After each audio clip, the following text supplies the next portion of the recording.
Hello friends and greetings for the day. Welcome back to another tutorial on ISTQB Advanced Level Test Analyst Certification. We are in Chapter 3 talking about the test analysis and test design. And as a part of it, today we shall be continuing with the same segment, that is 3.1 Data-Based Test Techniques. And we'll be picking up the next topic, which is to talk about what is combinatorial testing. And as a part of this tutorial, we'll be discussing more about the different types of combinations which can be created as a part of this technique.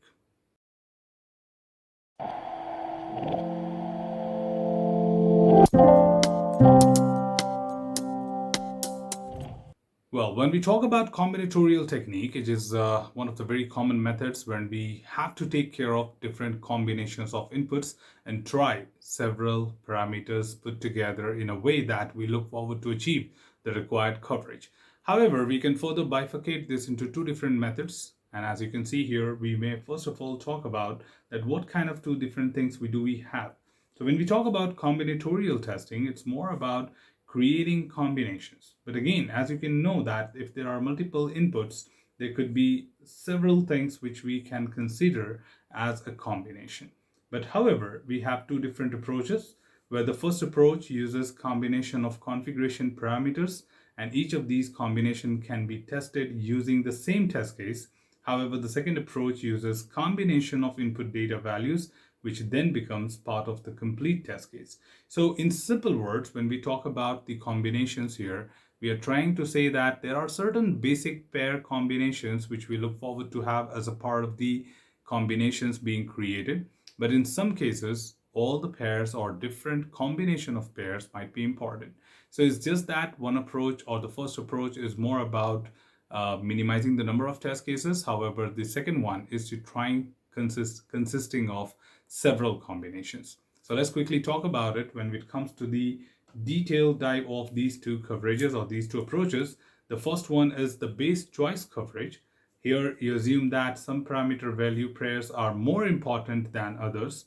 First of all, a base parameter value pair is chosen for each parameter, and a base coverage item is the combination of the base parameter value pairs.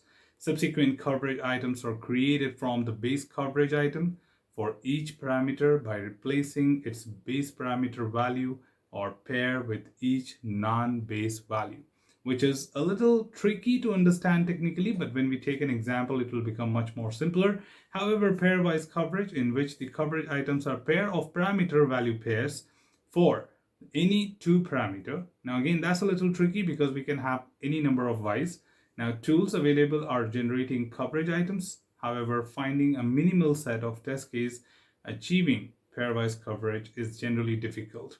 So we do not land up creating any kind of minimum number of test cases because it can go with the right combination of inputs. However, to give this, make it more simple, let's take a quick example so that it would be much more simpler to understand. If you take right here, we got a base choice coverage example with us, where if you see, we are taking an example of a car. So assume that there are three parameters which we have for a car. That is what kind of engine size you have, and what kind of transmission type you have, and then what colors do you offer. So assume that the base choice what we have taken, again, there are no grounds, there are no technicalities defined here. It's just that even in the examination question, you will be offered with a base choice, which can be anything. So assume the base choice is more about how people prefer to buy this car from this particular brand.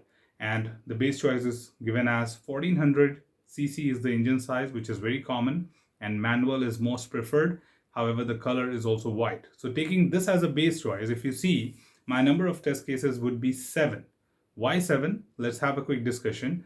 I would certainly try with 1400 with the combination of manual and white. Okay, 1400 keeping constant, that is engine size being kept constant. I would like to try with the next one, changing the value of the transmission type. Okay, so if you see, the other two remains constant, but I'm just trying to change the engine size, the transmission type with 1400 cc and white color car. So if you see the first three test cases, the base choice is kept constant as engine size and the color. However, the three different transmission have been tried. Now you would keep other two elements constant and try to cover the remaining. For example, I'm keeping in the next two test cases manual and white constant from the base choice, but changing the engine size. So I'm trying the remaining two, that is 800 and 2000. Now, if you see the last two test cases, here I'm keeping the engine size and the transmission same and trying the remaining two colors. Now, if you see these test cases put together, you didn't land up creating all possible combination between the three parameters. However, you just created the minimum number of combination by keeping a base choice into account. So yes, even in the examination, you'll be provided with a base choice, and based on that base choice, you will be asked to create minimum number of test cases. And of course, you would be even suggested with some kind of few test cases would be provided to you, and they may ask you what additional test cases should I include. So let there be different ways. The most important thing is, did you understand what the technique is? Because once you are clear with the technique, then let them ask you in any ways. Okay, they can ask you what test cases are needed. They can give you some test cases and ask you what additional test cases are missing to select from. And they can give you a pool of test cases and you need to choose from there. Okay, so at the end, we'll take some sample questions from there to understand. Now let's cover the remaining one. The second one we have is, of course, the pairwise testing. And as a part of the pairwise testing, we basically look forward to have various combinations being created. Now again, taking a simple example here, assume that you have three classification, just like car engine size, transmission, and color, and there are three classes in each. Now when we say pairwise testing, we get n-wise testing, and as a part of n-wise, we take the number of classes being tested fully. However, the other classes are being covered in any order. So say, for example, if you say one-wise coverage, then the class 1 is fully tested with A, B, C, but in any combination of class 2 and class 3, where you would notice something very important, that though I'm taking the combinations, but with minimum possible combination. Okay, but why minimum is just 3? Because the least number of classes are 3. Okay, there's nothing less than that. If in case it was less than that, I could have taken that into account. But as the other ones may be, a little longer. For example, if your classification was 2, classification 3 was 4, then you could have chosen classification 3 to be one-wise. And in that case, minimum test cases would be 4. Okay. However, you always choose the one, or you always choose that classification which has the highest number of value of classes if in case it is uneven. Okay. Whereas two-wise coverage is more about picking any two classes in this case, because the number of classes are same for all the classification. So I chose to try all the combinations of classification 1 and classification 2. However, you are free to choose classification 1 and 3 or 2 and 3 as well. Anything is fine, because the whole thing is about two-wise coverage, which means any two classes fully tested with all possible combination, where class 3 is tested in any order. So if you see class 1 and class 2 going with A with L, A with M, A with N, then B being tested with all three, C being tested with all three, and class 3 gets adjusted according to that. And if you see put together, we create 9 test cases. So how do we measure it in simple words?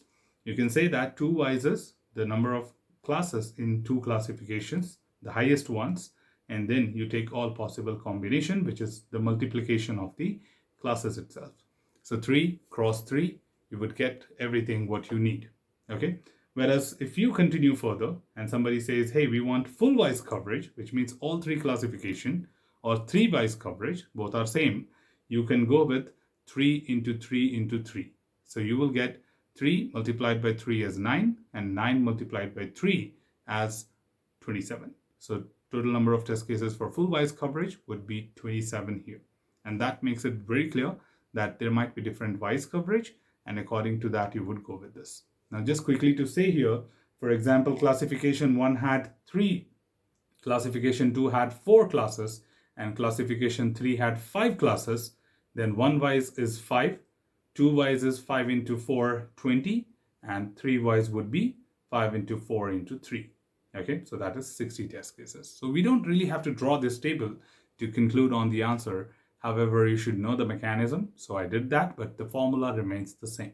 Okay, so you don't really have to waste your time. You just have to put in the formula and get to the answer for pairwise. Okay, so that's all from this particular technique. That was all about combinatorial technique, and we have one more technique remaining from this data driven. Okay, so we'll just talk about that in the next tutorial. So that's all from this particular tutorial, team. Should you have anything else, feel free to comment below. I'm always there to address your queries and answer them well. Till then, keep learning, keep exploring, keep understanding the context. Thanks for watching the video, team, and happy learning.